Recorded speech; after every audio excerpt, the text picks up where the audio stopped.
Hello বন্ধুরা, আমি সৌরভ। আজ আমরা আলোচনা করব কতগুলো স্থানীয় বায়ুর নাম, যেগুলো আগত যে কোনো পরীক্ষার জন্য খুব ইম্পর্ট্যান্ট, সেটা রেলওয়ে হোক বা ডাব্লিউবিপি হোক বা পিএসসি ক্লার্কশিপ হোক। ক্লিয়ার? চলো শুরু করা যাক।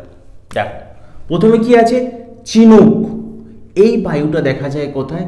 রকিজ, অর্থাৎ ইউএসএ এবং কানাডার মধ্যে। খুব ইম্পর্টেন্ট, খাতার মধ্যে খুব ভালোভাবে নোট ডাউন করে নাও প্রত্যেকটা পয়েন্ট। দেখো নেক্সট, সিরক্কো, এটা আছে নর্থ আফ্রিকা। ফন, এটা দেখতে পাওয়া যায় আল্পস এবং ইউরোপে। খামসিন, এটা দেখতে পাওয়া যায় ইজিপ্টে। ল্যাভেন্ডার, এটা দেখতে পাওয়া যায় স্পেনে।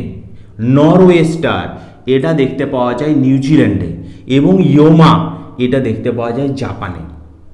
এই এতগুলি ভালোভাবে করে নিলেই তোমাদের পরীক্ষার জন্য মোর দেন এনাফ। ক্লিয়ার?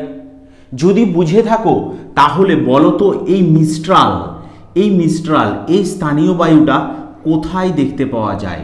এটা তোমরা কমেন্ট বক্সে জানাও। ক্লিয়ার? চলো টাটা।